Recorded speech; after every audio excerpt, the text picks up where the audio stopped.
பத்திரிகை நண்பர்கள் அனைவருக்கும் வணக்கம். ஆக்சுவலி இது கஜானான்னு எல்லாத்துக்கும் தெரியும். ஆனால் இது ஃபஸ்ட்டு வந்து வீரப்பனின் கஜானா. அங்கே தான் எங்களோட பயணம் ஆரம்பித்தது. ஃபஸ்ட்டு ஒரே ஒரு டைகரில் தான் ஆரம்பித்தோம். டைகரில் ஆரம்பித்து அதுக்கப்புறம் வந்து திடீர்னு நைட்டு ஃபோன் பண்ணி யானை இருந்தால் எப்படிப்பா இருக்கும் அப்படின்னு சொன்னார். யானையா, சரி ஓகே அதையும் ஆட் பண்ணுவோம். அதுக்கப்புறம் கொஞ்சம் நேமில் கொஞ்சம் பிரச்சனை வந்தனால அப்புறம் நேம் மாறினோடனே கஜானான்னு மாறிச்சு. அப்புறம் கஜானாக்கு ஏற்ற மாதிரி கதை இந்த எல்லாமே மாறினோடனே திடீர்னு ஒரு நாள் இந்த பாம்பு வந்தால் எப்படி இருக்கும் அப்படின்னாரு. பாம்பா, சரி நான் ஆட் பண்ணுறேன்னா சரி பாம்பு வந்தது. சரி ஓகே அப்படின்னு பண்ணிகிட்டே இருந்தது. சரி திடீர்னு அப்புறம் எல்லாம் ஓகே அப்படி எடிட்லாம் பார்த்துட்டு இதை புதுசாக பண்ணணும் ரொம்ப நாளாக ஒரு 2-3 மாதம் ஹோல்டு வச்சோம். அப்புறம் திடீர்னு ஒரு நாள் தான் யாழை பற்றி நீ எதை கேள்விப்பட்டிருக்கியா, யாழை பற்றி என்ன பண்ணலாமா அப்படின்னு சொல்லி கேட்டார்.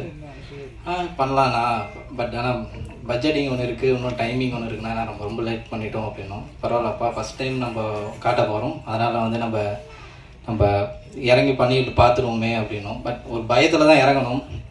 இது நல்லா, ஏன்னா இது உங்களுக்கு நம்ம எல்லாத்துக்குமே தெரியும் யாழை எவ்வளோ பெரிய முக்கியமான ஒரு மித்தாலஜி கேரக்டராக நம்ம வந்து தமிழ் கோயில்கள் எல்லாத்துலேயும் பார்த்துட்ருக்கோம். அது அழகாக ப்ரெசென்ட் பண்ணணும், இன்னொன்று வந்து நீட்டாக எந்த விதத்துலேயும் குறை இல்லாமல் கொடுக்கணும்னு சொல்லி ரொம்ப ரிசர்ச் பண்ணோம். அதோட மூமெண்ட்ஸ் வந்து எல்லாமே வந்து தேடி எடுத்து எங்கெங்கெல்லாம் நம்ம அது யூஸ் பண்ண முடியுமோன்னு சொல்லி அங்கே அதுக்கேற்ற மாதிரி ஸ்கிரிப்ட் கொஞ்சம் மாற்றி அப்புறம் எங்கே போகலான்னு சொல்லி லொக்கேஷன் அதோட பெரிய ஒரு பிரச்சனை வந்தது. அப்புறம் அதுக்கு ஒரு 2-3 மாதம் அலைஞ்சோம். அப்படி இப்படின்னு போட்டு அப்புறமேல எல்லாம் ஒரு எண்டில் வந்து நிற்கிறது பார்த்திங்கன்னா பட்ஜெட் தான்.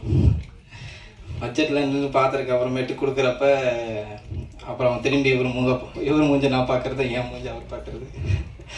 பட் ஆனால் இருந்தாலும் அவரோட வில் பவர் வராது. இல்லைடா தம்பி, கண்டிப்பாக இந்த ஃபஸ்ட் டைம் கொடுக்க போகிறோம், கண்டிப்பாக என்ன இருந்தாலும் பரவாயில்ல, நம்ம பண்ணிடணும் நம்பிக்கை இருக்குதுன்னு சொல்லி எங்கள் மேலே நம்பிக்கை வச்சதுக்கு டேரக்டருக்கு சார் ரொம்ப நன்றி. ஏன்னா இது நம்ம சொல்கிறோம் பார்க்குறோம் எல்லாம் ஓகே, பட் அதுக்கு உள்ளே பார்த்திங்கன்னா பெரிய டீமே இருக்காங்க. அதில் உங்களுக்கும் தெரிஞ்சிருக்கும், நிறைய ஐடியா இருக்குது.